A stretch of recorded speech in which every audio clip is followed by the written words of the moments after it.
Bonjour à tous. Merci de venir passer cette fin de matinée avec moi. Dernière conf avant le repas. Je pense que là, les estomacs vont commencer à crier un peu, mais j'espère que ça va tenir jusqu'à midi et demi. Je vais faire le maximum pour que vous ne soyez pas trop affamés quand même. On va se diriger tranquillement vers le repas, du coup, en faisant un petit tour de Corse. Mais on va essayer quand même de prendre un peu le temps de découvrir le sujet, de voir un peu d'où on vient, où on va, etc. Euh, Si on se remet un peu dans la fin des années 90, quand le web a explosé, tout le monde était cool, on avait des super chemises à fleurs, des grosses chevalières, des grosses moustaches et tout. En France, en 98, il s'est passé un truc, le 12 juillet, je ne sais pas si vous vous rappelez, grandiose, première Coupe du Monde de foot, même si on n'aime pas le foot, on était obligé de s'en rappeler, bah, si vous étiez né. Et en 98, globalement, Internet, ça ressemblait à ça. Euh, Du coup, il y a des gens d'Orange, je crois, parce qu'il y a un stand d'Orange dans la salle. Donc avant, c'était France Télécom Interactive. Enfin, un des Orange, plus qu'il y en a plein. Le provider s'appelait Wanadu. Ça doit vous parler un petit peu. Ça remonte un peu. Même chez les très grands, Netscape, alors leader de l'époque, c'était pas très très beau. J'ai pas voulu agrandir le screenshot plus parce que en fait c'était juste pixelisé, il n'y avait pas le choix. Par contre, on voit quand même qu'il y avait déjà des images. Incroyable. Vous avez peut-être même utilisé genre Caramel. Euh, tous ces trucs-là, finalement, on utilisait déjà des images entre différents sites. On allait se loguer avec des cookies. On allait récupérer nos mails. Il y avait déjà des failles de sécurité. Les cookies, ça a toujours été un problème de failles de sécurité un peu dans tous les sens. Même Yahoo Mail, le très grand Yahoo Mail, a eu une belle faille de sécurité par de l'injection CSS. C'est quand même un truc pas très cool. On se dit, je charge une feuille de style et mes mails ils sortent n'importe où. C'est un peu incroyable, mais c'est possible. Euh, Avant de faire ce grand tour d'horizon de l'histoire, etc., je vais quand même me présenter. Donc, je m'appelle Cédric Gatté, je suis basé à Tours. Dans la vie de tous les jours, je fais du développement iOS. Avant, dans une autre vie, j'ai fait plein de dev back, Java, etc. Et j'ai arrêté, j'ai vu la lumière et je fais du Swift tous les jours. Et c'est cool, le fait du Swift. Dans les autres choses que je fais, je suis cofondateur d'une micro-ESN qui s'appelle Code Troopers. On est 15 devs. On a un non-tech, parce qu'il faut quand même faire les tâches qu'on n'a pas envie de faire. Euh, je suis aussi co-créateur et co-lead du GDG Tour, donc le Google Developer Group de Tours. Bien que je fasse pas de développement Android, bah, j'aime quand même bien nos amis de Google de temps en temps. Et je suis aussi co-créateur et co-organisateur de Tour Tech. Alors Tour Tech, c'est une conf qui a lieu tous les ans, sauf Covid, à Tours, en fin janvier, début février et qui a à peu près une audience qui doit être similaire à le nombre de personnes qui est dans cette salle. Donc vous voyez des Vox, vous divisez par 15 et vous avez les gens qui sont à Tourentech. Donc ça fait plaisir de voir tout Tourentech dans cette salle, c'est assez cool. Le shameless plug, c'est bah, forcément comme toutes les boîtes, on recrute. Donc s'il y a des gens qui habitent Tours, ont envie d'habiter Tours, ont envie de découvrir Code Troopers, vous pouvez venir me parler après, on peut discuter un peu. J'ai fait le nécessaire, je me suis présenté et tout. Maintenant, on va commencer à revenir quand même au vrai sujet. On va faire le tour de Corse. C'est joli, hein. Euh, En fait, avant, globalement, on se méfiait pas trop. Tout le monde aimait tout le monde, etc. C'était cool. Internet, avant, dans les années 98, 19, la sécurité, ça n'existait pas vraiment parce qu'on s'en souciait pas trop. Mais en fait, ça existe déjà. Il y a déjà une sécurité qui existait. Par exemple, la Same Origin Policy. Donc, on l'abrévie SOP. Vous ne confondez pas avec le SOAP qui a un A en plus, c'est pas du tout la même chose. Je pense que ceux qui en ont fait s'en rappellent et savent que c'est pas la même chose. C'est quelque chose qui est implémenté dans les navigateurs. L'idée, c'est que ça va restreindre l'accès à une même origine. Globalement, son nom, il est plutôt transparent, c'est assez facile à piger. Et quand je disais que c'est quelque chose qui est assez vieux, c'est qu'en fait, ça date de 95, en même temps que les cookies et JavaScript globalement. Quand je dis même origine, en fait, une même origine, qu'est-ce que c'est? C'est si on a un même protocole, un même domaine et un même port. Donc si je prends l'exemple d'une URL la plus basique du monde, dans le cadre où je change uniquement le path, j'ai la même origine. En revanche, dès que je commence à toucher un peu au reste des éléments, si je change le port nécessairement, là on voit clairement que ce n'est pas la même origine. Si je change le protocole, à plus forte raison, si je downgrade le protocole, ça ne marchera pas. Ni si je passe sur un sous-domaine. Et là, sur le sous-domaine, on peut être un peu plus étonné parce qu'en fait, si vous avez l'habitude de manipuler des cookies, la notion d'origine entre les cookies et dans le same origin policy n'est pas exactement la même. La notion d'origine pour les cookies, c'est plutôt la notion de site que d'origine. Tout ce qui est origine, le traitement que je vous ai défini là, en fait, c'est une RFC qui le définit, donc la 6454, à la section 4. Donc si vous êtes curieux pour voir exactement tous les critères pour être dans la SEM origine, vous avez juste à aller lire la RFC, si vous aimez bien lire les RFC.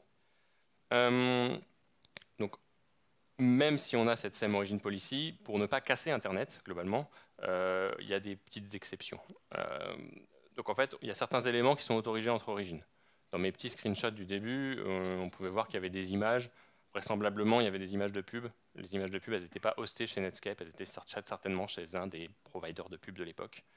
De la même façon, quand vous avez commencé à faire votre première page HTML, je pense que vous avez inclus jQuery qui venait de quelque part, pas forcément à côté, ou peut-être même pas jQuery, peut-être un autre framework JS génial, sans vous soucier en fait que ce n'était pas hébergé sur votre site. De la même façon, les feuilles de style ou les iframes, je pense que vous avez tous utilisé une iframe pour inclure un truc ailleurs, et là, vous n'êtes pas posé la question. C'est possible, ça marche. Parce qu'en fait, c'est une exception à la SEM Origin Policy. De la même façon qu'il y a des éléments HTML qui autorisent de casser cette SEM Origin Policy, il y a certains éléments qui le permettent, certaines actions qui le permettent. Soumettre un formulaire, sinon, pareil, je pense que l'Internet aurait été pas mal cassé si on avait contraint les formulaires sur les mêmes sites. Et tout bêtement, la récupération de contenu statique. Donc contenu statique, c'est genre charger un PDF, une image, une page web, même et tierce. Tout ça, c'est des choses qui sont autorisées. En fait, la matrice des choses autorisées, c'est tout ce qui va correspondre à la matrice des verbes, header et content type qui sont là. Donc en fait, on voit que tout ce qui est get, post, head sont les verbes standards. Et avec des headers qui sont tout au moins standards, c'est globalement qu'est-ce que va contenir ma réponse. Et les content type, en fait, ça va être surtout la soumission de formulaire qui va rester passée en mode c'est bon, on a le droit de passer parce que c'est un formulaire pour ne pas casser Internet. Par contre, pour tout le reste, il faut passer en mode cross-origin en fait. En fait, le concept, il est assez vieux. Il date d'environ 2004. Parce qu'en fait, à partir de 2004, on a commencé à voir des applications un peu plus riches dans nos navigateurs. Du coup, il y a eu besoin de trouver des alternatives pour réussir à casser ce mécanisme de SEM Origin Policy. Et pour le casser, la star de l'époque, on va dire quand même, qui faisait des applications riches dans les navigateurs, c'est celui-là. Vous vous rappelez, il est mort, enterré, 6 pieds sous terre, je crois.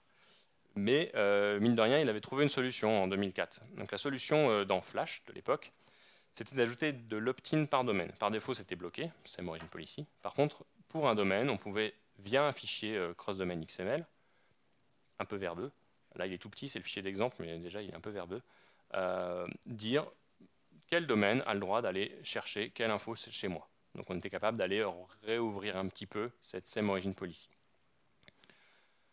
Bon, comme vous le savez, Flash n'a pas forcément eu le succès escompté, on va dire. On voit aussi un autre problème, c'est que là on se resitue, on est en 2004, donc Git vous oubliez, SVN peut-être si vous êtes chanceux, CVS sinon, voire rien. Donc là, un merge dans un fichier XML comme ça avec une équipe où il y a plusieurs sites, bon courage. L'idée, c'est que ça n'avait pas l'air d'être très scalable comme technique. Une autre alternative, quand on voulait faire des trucs riches, c'était JSON-P, JSON with padding. Ça, vous l'avez peut-être déjà utilisé, peut-être que vous l'utilisez encore, parce que c'est encore possible. L'idée, c'est de contourner la SEM Origin Policy avec une petite astuce. En fait, on va charger un script en utilisant le fait que ça soit un peu relâché, le fait de charger un script. Et dans le script, on va appeler un callback de la page qui appelle. Donc, par exemple, en fait, j'ai défini un script dans ma page, en global, qui est handler. Et puis, en fait, j'utilise le fait que ce soit un peu relaxé pour aller charger un script sur mon site, qui, en retour, va réappeler le handler. De cette façon, j'ai réussi à contourner la SEM Origin Policy, j'ai chargé mon script, j'appelle mon handler, et du coup, je réinjecte le contenu dans ma page. C'est un peu cracra, mais au final, ça marche et c'est utilisé par pas mal de choses. Là, ça scale un peu mieux.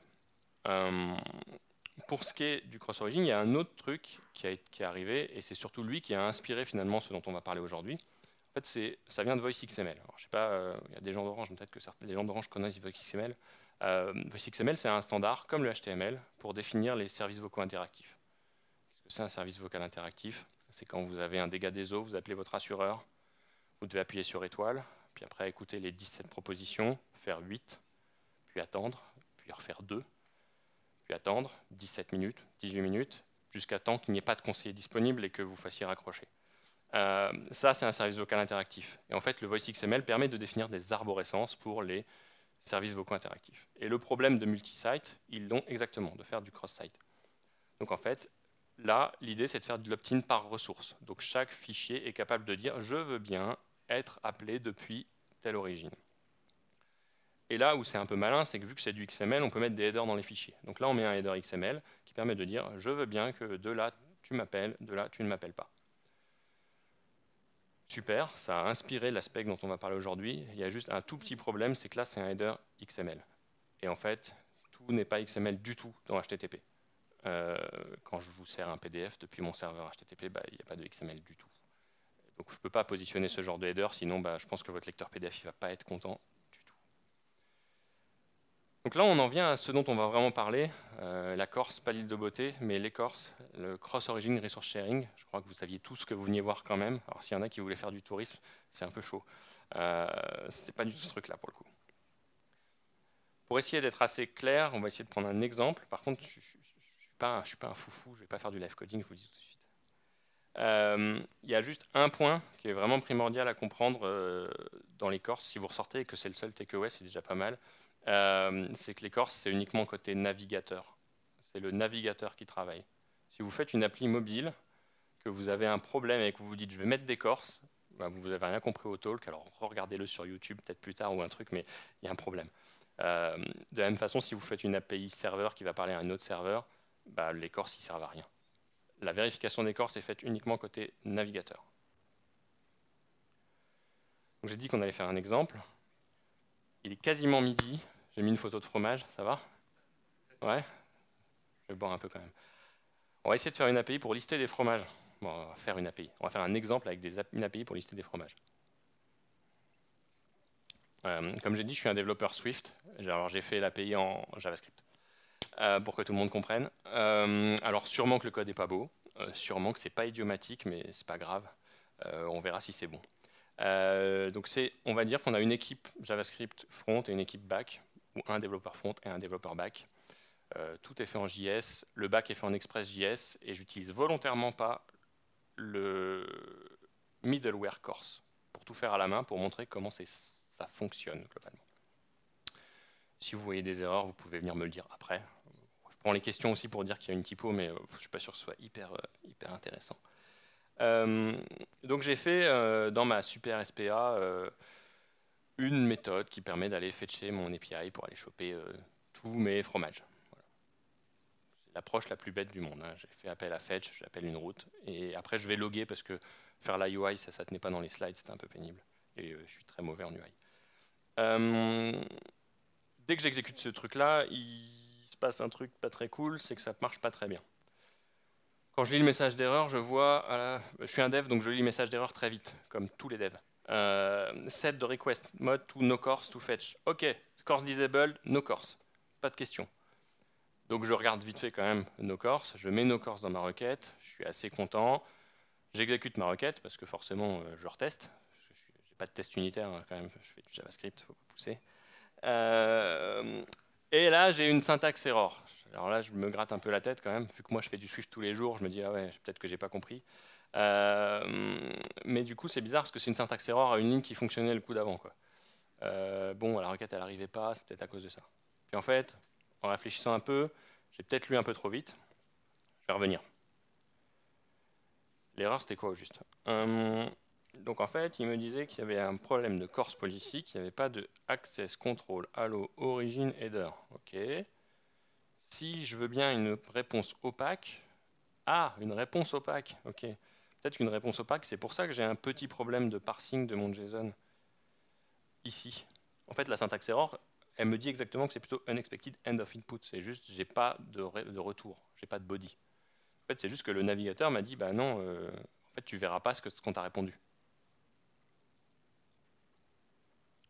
Je dis, bah très bien, j'ai relu la doc, access control à l'origine, je fais comme 99,9% des devs, je prends access control à l'origine, Corse, Je le mets dans mon moteur de recherche, ça arrive sur Stack Overflow. Premier résultat, étoile. Je demande du coup au devback de mettre un étoile sur le access control allo origin. Et il y a un truc qui est vachement bien dans le Stack Overflow programming, c'est que quand même, des fois, ça fonctionne. C'est assez cool, du coup, j'ai mis étoile, je sais pas trop ce que ça fait, mais c'est pas grave, mon API a l'air de réussir à fetcher la liste des fromages, c'est quand même plutôt sympa. Si on regarde un peu quand même ce qui se passe au niveau des headers HTTP, parce que c'est par là que ça se passe, ma requête qui va faire le get, elle va quand même pousser un origin, là, mon slides, pour faire sa requête. C'est à peu près tout ce qu'elle met, qui est un peu original. On ne le voyait pas d'habitude, mais je l'ai surligné parce qu'en fait, origin, j'en ai parlé sur les slides d'avant, donc vous doutez qu'il y a un truc. Et la réponse côté serveur, finalement, j'ai ce fameux header de access control allo origin qui vient d'apparaître. Et du coup, ce qui se passe, c'est que le browser, il dit « Hey, c'est cool, tout passe bien comme je voulais, vas-y, prends le résultat. » En résumé, le access control allo origin, c'est donc une en-tête de réponse. Donc forcément côté serveur, hein, côté front, j'ai rien changé, j'ai juste demandé au développeur back de me rajouter ce fameux header. Et en fait, il y a plusieurs valeurs possibles quand même. Il y a ce fameux étoile, qui est cool, qui dit c'est bon, vas-y, ça passe. Il y a une autre valeur qui est en fait de répondre avec une URI, qui doit être égale à l'URI de l'origine si on veut que ça passe. Si j'ai pas la bonne valeur, ça ne passera pas, le browser ne me laissera pas passer. À savoir que je peux en mettre une et une seule, je ne peux pas en mettre deux. Si je mets des virgules entre deux, c'est considéré comme une seule valeur, donc ça ne passera juste jamais. Et il y a une troisième valeur qui est possible, qui est plutôt à éviter, qui est en fait la valeur nulle. Alors cette valeur nulle, c'est en fait quand l'origine n'existe pas. Qu'est-ce qu'une origine qui n'existe pas? Si vous chargez depuis un file de .//, donc vous prenez depuis votre file system, en fait il n'y a pas d'origine, parce que vous hostez ça nulle part. Donc en test local, potentiellement, l'origine nulle, il a l'air cool. Sauf que tous les navigateurs ne font pas exactement la même chose avec ça. Donc en gros, il vaut mieux que vous démarriez un bout de serveur HTTP sur votre machine pour tester, plutôt que de jouer avec le nul. De la même façon, les datas de .// n'ont pas d'origine. Donc ça, c'est l'access control à l'origine. J'ai voulu un peu améliorer mon API. Je me suis dit, ouais, mon SPA, je vais mettre un petit avatar du mec qui est logué en haut à gauche parce que c'est joli, parce que j'ai voulu faire du style. Donc je me suis dit, je vais appeler la route avatar. Je sais très bien que celle-ci est authentifiée parce que je ne vais pas récupérer l'image de quelqu'un sans savoir qu'il est logué. Donc je pousse le cookie donc en lisant la doc de fetch ou en faisant du Stack Overflow programming, vous choisissez.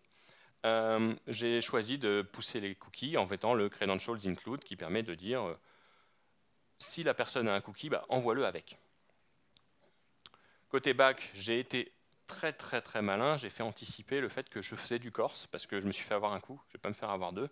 Donc j'ai directement demandé au développeur back de me positionner ce fameux access control allo origin à étoile en me disant c'est bon, là on est pas mal.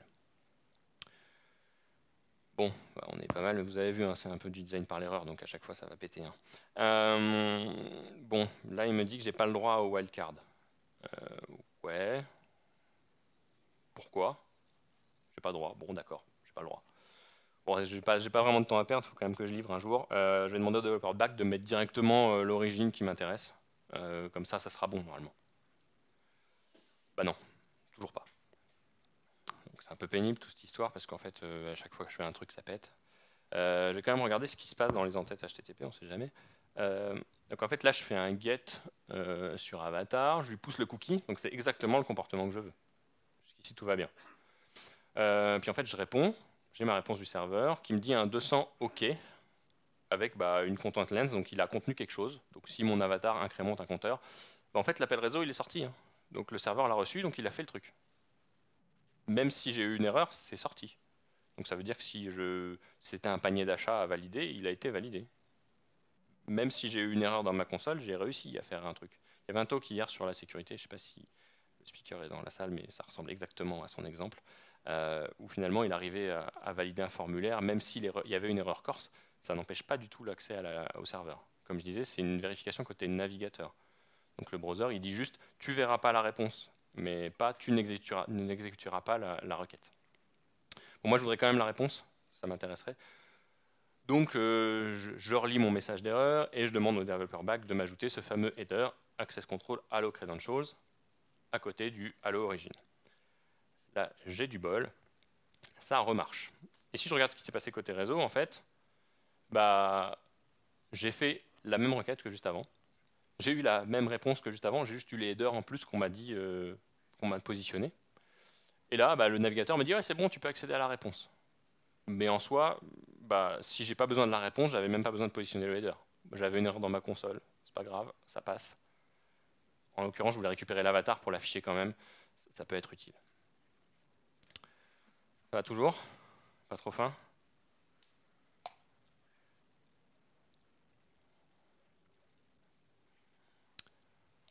Je vais enrichir mon API quand même parce que c'est un peu pauvre pour l'instant. Récupérer un avatar et juste lister des fromages, c'est pas génial.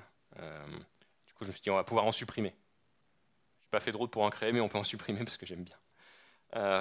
Donc pour la suppression, bah, j'essaie de suivre un principe. Allez, la méthode delete, elle paraît pas mal. On va essayer comme ça. On exécute. De toute façon, ça explose un peu dans tous les sens. Là, il me dit, il me reparle de no course. Ouais, ok, j'ai oublié le header. Je fais rajouter le header. Du coup, je réexécute. Et en fait, j'ai encore une fois fait le développeur normal. J'ai lu trop vite. Il me parle de response to pre-flight request. Ok. No access control allow origin header. Il se présente. D'accord, ok. Stack Overflow Programming. Pre-flight request. Ok. En fait, il faut que j'implémente le truc sur option. D'accord, ok. Je vais demander au développeur back de me changer le header. Il ne me le met pas sur delete, il va me le mettre sur option. Ça va bien marcher. Malheureusement, comme vous pouvez vous en douter, ça a encore un petit souci. C'est que du coup, en fait, on n'a pas autorisé cette méthode delete. Ce n'est pas une méthode standard. Au tout début, je vous disais, il y a des méthodes standards qui permettent de casser les origines, get, post, head. En fait, celle-ci, elle n'en fait pas partie de delete. Du coup, encore une fois, je vais demander à mon ami et collègue développeur back de m'ajouter cette méthode dans les réponses. Et je vais être capable de récupérer un résultat, ce qui est pas mal. Un résultat de suppression, je ne sais pas exactement ce que ça sera, mais ça sera peut-être la nouvelle liste. Peu importe. Si on regarde encore une fois ce qui se passe côté réseau, là on a une requête option qui sort, celle à laquelle je vais répondre, à qui je vais demander de répondre. Et en fait on voit que le navigateur tout seul a positionné un access control request method. Dans mon code JS, à aucun moment j'ai parlé de ce truc-là, j'ai juste dit que je voulais faire une méthode delete. Et il y a encore une fois l'origine, comme à chaque fois. Côté back, vu que j'ai implémenté les choses, j'ai droit d'avoir en plus dans ma réponse le access control allow origin. Donc là je dis vas-y, c'est bon pour tout le monde. Mais j'ai aussi le allow method qui dit tu as le droit d'utiliser le delete. Là le navigateur qu'est-ce qu'il fait? Il regarde, il dit ok ça match, l'origine est bonne, les méthodes sont bonnes, on peut continuer. Et donc il réémet une requête qui est ce coup-ci la vraie requête delete que je veux effectuer. Là, il ajoute rien d'autre. Il appelle le delete, il n'y a pas de header spécifique, à part l'origine, encore une fois. Et la réponse, potentiellement, contient le access control à l'origine et la méthode. Tout se passe bien, ça a été delete.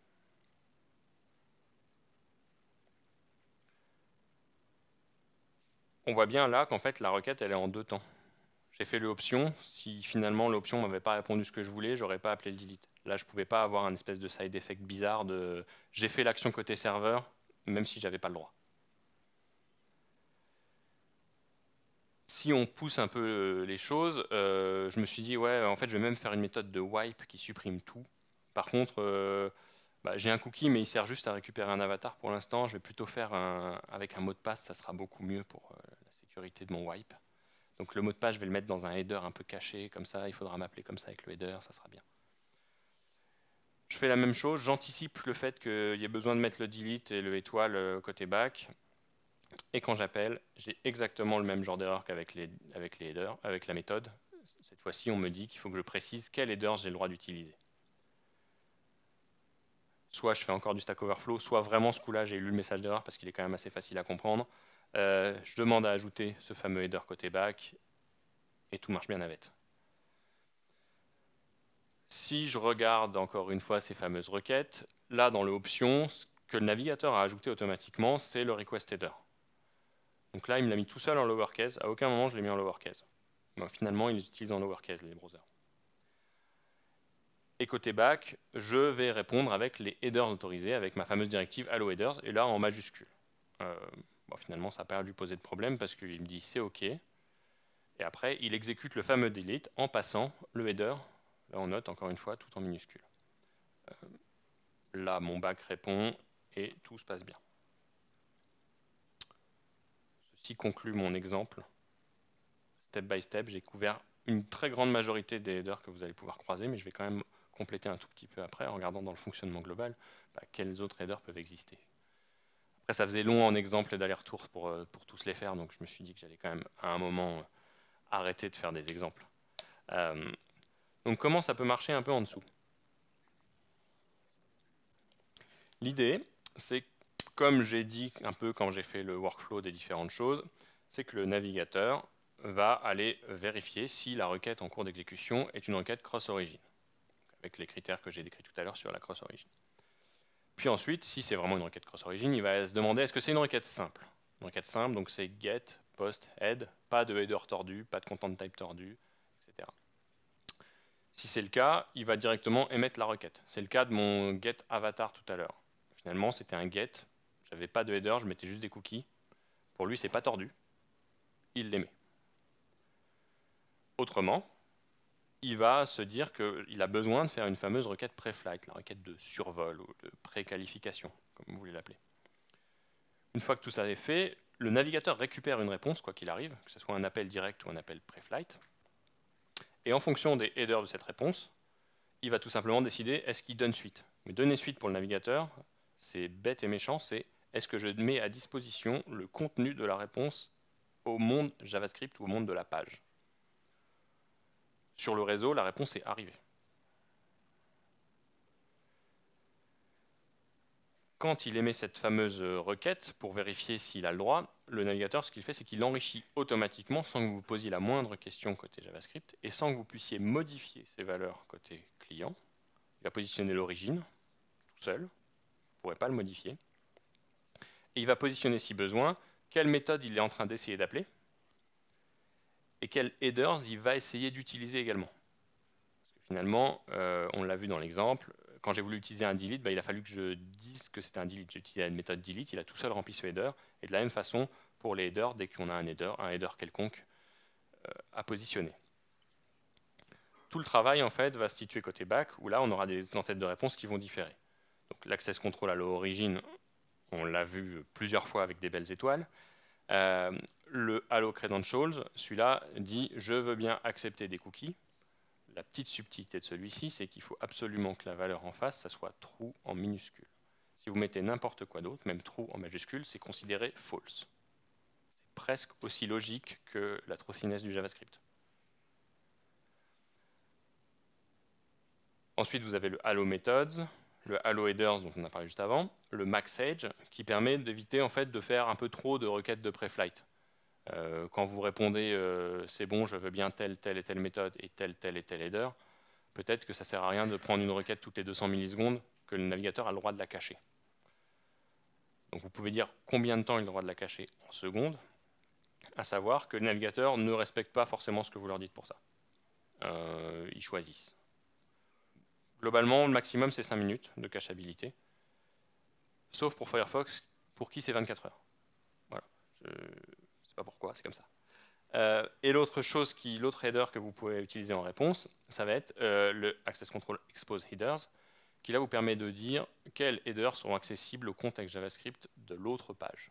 Donc, par exemple, si vous faites de la pagination, dans les headers, vous mettez le nombre total de pages, la page où vous en êtes, etc., vous faites du HTOAS, et bien finalement vous pouvez dire ces headers de HTOAS, je les remonte je les expose à mon contexte appelant.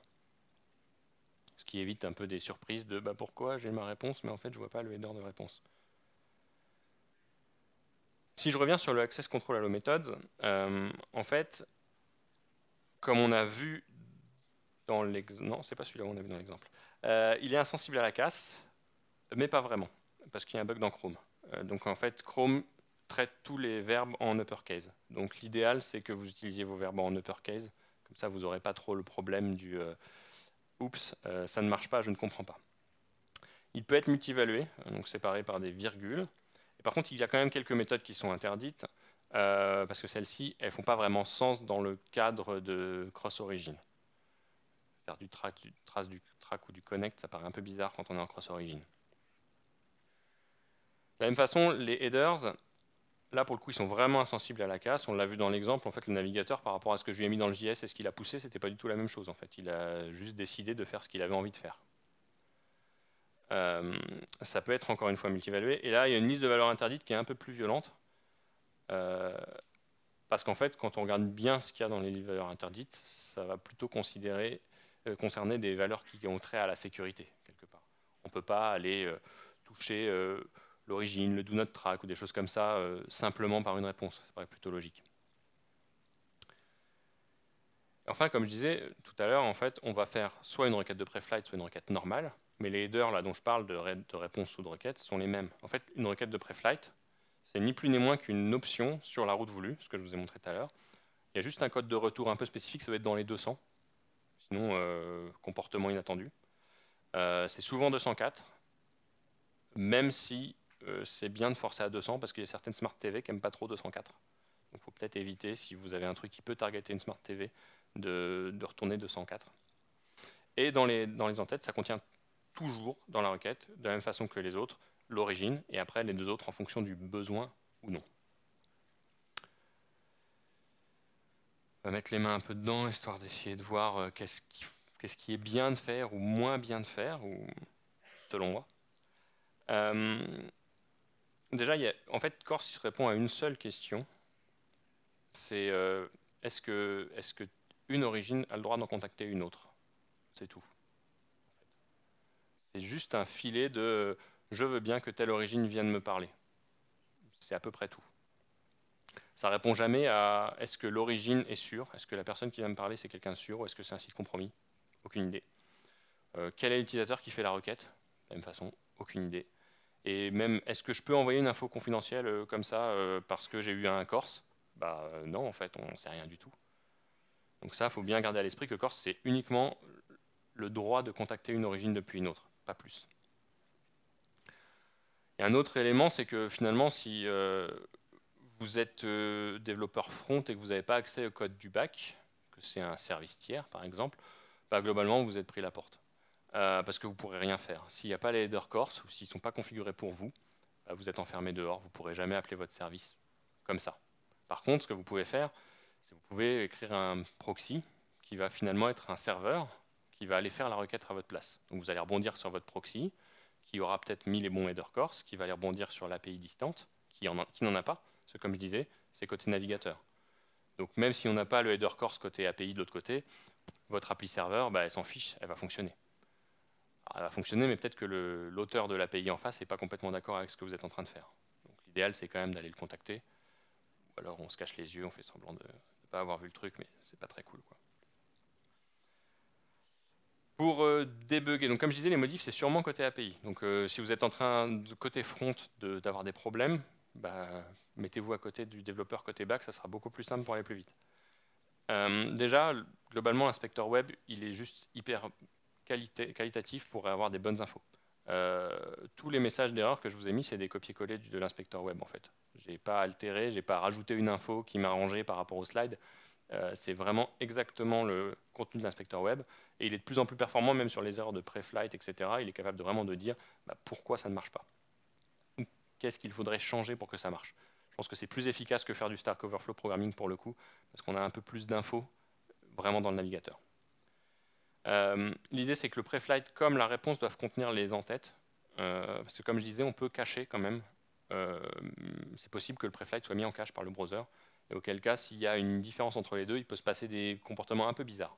Après, les navigateurs n'implémentent pas tous de la même façon, cette politique-là. Certains vont fallback sur ce qu'ils ont récupéré depuis le pré-flight et l'utiliser dans la réponse. Mais dans l'idée, mettez-le de deux côtés, comme ça vous serez tranquille. Et comme je disais, c'est quelque chose qui est uniquement côté navigateur. Mais ça n'empêche pas, finalement, d'utiliser curl. Parce que c'est un peu pénible d'aller jouer avec son ETC host pour créer plein de hosts locaux, pour tester plein de situations, etc. Finalement, pour essayer de simuler ce que va pouvoir vous répondre votre back comme header et comme réponse, curl, c'est un bon outil. Hein. Vous faites des curl-h, vous regardez un peu la réponse et vous pouvez voir si l'origine change bien, si une origine interdite n'a bien pas de réponse ou des choses comme ça. Ça va quand même beaucoup plus vite. Dans les autres éléments, bah, si vous utilisez ça, c'est que vous faites peut-être une bêtise. Parce qu'en fait, vous faites une API vraiment publique quand vous faites ça. Tout le monde va avoir le droit de venir appeler votre API sans autorisation, hein. Du coup, vous n'avez pas le droit de gérer de cookies ou quoi que ce soit. Donc, vous pouvez faire un petit peu de quota d'API si vous avez une API Gateway, etc. devant avec quelques tokens, mais c'est un peu compliqué. Globalement, vous faites de l'open data, donc votre API, elle est open bar. C'est peut-être voulu, mais je pense que ce n'est pas le cas de la majorité des développeurs ici de faire des API open bar. Donc l'idée, c'est plutôt d'essayer de marcher par whitelist. Parce qu'en gros, en général, on met le étoile parce qu'on est en train de faire du dev en local et ça ne marche pas. Et après, ou alors on met directement localhost et donc en prod, ça ne marche pas parce qu'en fait, c'est pas localhost. Donc on remet le truc en prod, mais donc en fait, on édite le fichier, puis un jour, on le commit sans faire exprès, et puis pouf, ça part en prod et ça ne remarche plus. Parce que la code review, elle n'était pas hyper calée. Donc l'idée, c'est de faire un pseudo-algo comme ça, où en fait, on va maintenir une whitelist. Alors là, la whitelist, c'est une whitelist en dur. Mettre le localhost, c'est pas mal, comme ça, vous êtes sûr que ça marche. Mais vous pouvez aussi aller chercher dans une base de données, hein, n'importe où, vous pouvez vous débrouiller. Mais de surtout pas réutiliser le header origin pour le renvoyer tel quel. Sinon, en fait, c'est comme si vous aviez mis étoile, même en pire. Parce que si vous récupérez origin, que vous ne contrôlez rien dessus et que vous le renvoyez, en fait, c'est comme si vous aviez complètement ouvert votre API, ça ne changera rien, quoi. Donc c'est la vraie mauvaise pratique, c'est d'utiliser origin et de le mettre dans le access control à l'origine tel quel. Ça, c'est une absolument mauvaise pratique. Et de la même façon, ce comportement-là, il permet en plus de gérer le Allo Credentials facilement. On rajoute juste la ligne qu'il faut sur les endpoints authentifiés, et c'est fini. Un des autres aspects sur lesquels il faut faire un peu attention, surtout quand on commence à jouer avec les origines, justement, c'est la gestion du cache. Parce qu'en fait, finalement, il y a des caches partout. Quand on appelle les API, vous allez peut-être passer par un proxy qui va mettre en cache des choses, etc. Et en fait, dès que vous jouez avec l'origine, vous pourriez potentiellement récupérer une réponse qui n'est pas destinée à votre origine, s'il y a des petites différences. Donc côté gestionnaire de l'API, il faut penser à mettre ce header de cache vary origin, qui permet de dire, en fait, mets en cache en fonction de l'origine. Si l'origine change, n'aplatit pas, ne considère pas que ça va être la même réponse, parce que c'est pas possible que ce soit la même réponse. Et à plus forte raison, si vous utilisez les cookies d'authentification, si vous ne précisez pas qu'il faut aussi mettre le cookie dans le vary, potentiellement, le cache va vous retourner une réponse qui n'est pas la vôtre. Ça peut être marrant, non?